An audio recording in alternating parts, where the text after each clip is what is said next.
shut the truck off for a second. It kind of gets a little noisy. It's cold out, so the truck is running. We got a little bit of snow the other day, and we got a little bit still on the ground here. Some of it's melted, but I am here at the garage today because getting ready to go on an adventure.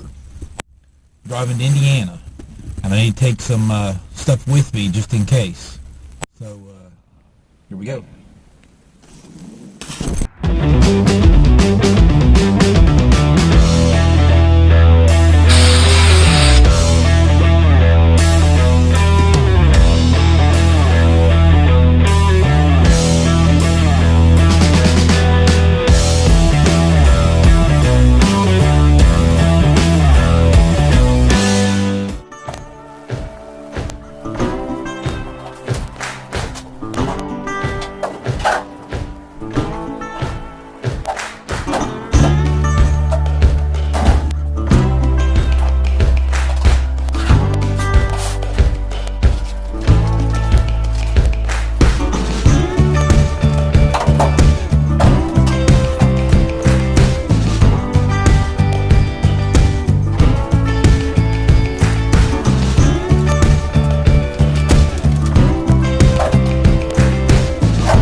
And here we go.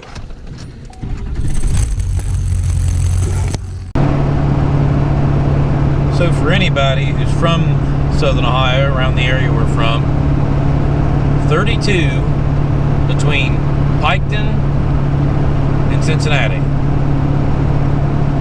You pass Latham area where you turn off to go there. The most interesting thing for a while, the end of Pike County into Adams County, is a big hill. Everybody calls Union Hill. And other than that, this is it. Trees and hills on both sides of 32. You can see some of the snow we got. But, yay! Well, several more miles of this and maybe we'll see something interesting.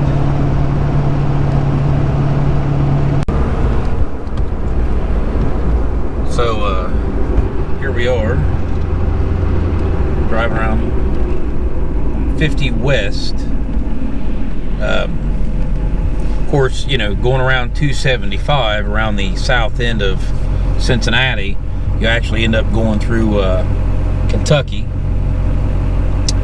And you come off 270 and get on to 50 West. And now we're going through this little bird, and I don't think I've ever been here before. Been over to Indiana a couple times, but never really went this way. So, I didn't expect this red light to be lasting this long either. But, not even sure what town this is. I have to look it up later. But, cool thing is, according to the map, and I have to check it out later as we get closer to where we're going, just to go through a town by the name of Dairy Queen. Pretty sure.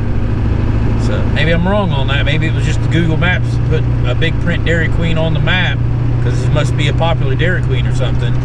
But it looked like the town's name was Dairy Queen. So check that out here in just a bit, see if that's right. But now we should be passing the Indiana state line here.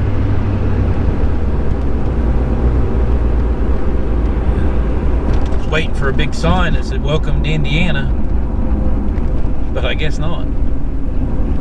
Yep, right there, little bitty one says Indiana welcomes you. So there we are, there it is, we're in Indiana. It's to be continued. So here we are, a place called Bingham's Farm Equipment, I believe is the name of the place, in North Vernon, Indiana. They sell a lot of stuff on auction time, and I have bought a piece of junk. I got a pretty decent deal on it. It's an old gooseneck trailer. I'm pumping the tires up right now, make sure they got enough air in them, make the trip home. It needs a new floor, Needs the wiring gone through. Needs some new tires. You know, all the normal stuff. Does have this real neat adjustable dovetail. So that's kind of cool. It's got a jack that goes in the rear hitch right here. And you jack it up and unpin the pins underneath here. And then you can actually make the dovetail level with the other 16 foot of the trailer.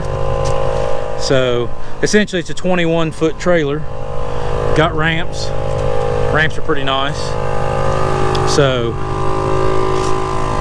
and right now we're airing the tires up, and I got about almost 60 pounds in that one. I'm getting 60 pounds in all of them just to make sure that I don't have any issues going home.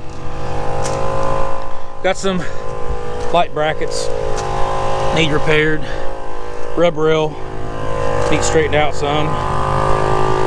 So, but for the most part is the main structure of the frame is good, nice and straight. This is a Corn Pro trailer, so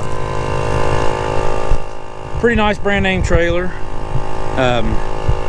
14,000 pound trailer, so that makes it nice. So we'll see how everything goes. But now we once I get the air in the tires here, we'll try and head towards the house. And I don't expect any eventful things happening on the way back, and but we'll see what happens. By the way, did not see a town called Dairy Queen, so I may have misread that on the map or something, but I was hoping so bad too, because I thought that was cool. But anyways, see how the rest of this day goes.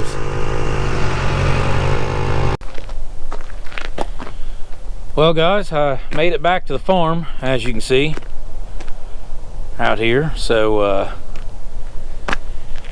everything went well. There was no issues except for the fact that, you know, no trailer lights and iffy tires. These ones aren't so bad. I'll show you how they look. Not terrible. Probably run this one and this one for a little while. The other one's up here, it's broke off the bead when I got there today. The tire don't look too bad, but it's evidently leaking somewhere, so maybe we'll try and fix that one and keep it around. The one that's the worst though is the one over here. It's this one right here. You can see it's got a separation. Oh, see it separating right there? You can see it's got cord hanging out of it there. So it's obviously the worst one, but hey, it made it all the way back. That's all I wanted out of it, is to make it home. I'll fix the rest of it later. But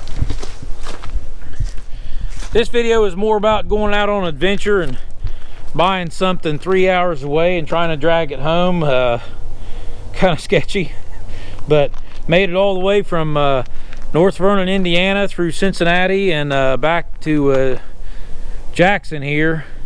No lights and no license plate. So, but I kept my receipt with me where it's been purchased, and I was right on the brakes, by the way. I checked them later on. The hubs were just cold as cucumbers after I unplugged my wire. That's why I had to unplug it, is because one, the lights wasn't working right anyways, and two, something is crossed in there causing my brakes to stay on while it's plugged into the truck. So maybe could have took the time to try and troubleshoot everything out, but I wouldn't have made it home before dark. I'll save that for another day when I'm not trying to travel and get things done. So anyways, guys, thanks for watching the video. Hit that subscribe button if you don't mind, or hit a thumbs up like if you're already subscribed, or even if you don't want to subscribe, still like it. Thanks for watching, guys, and hopefully the next video we'll be back to working on something. I definitely have plenty more things to work on now, so see you later.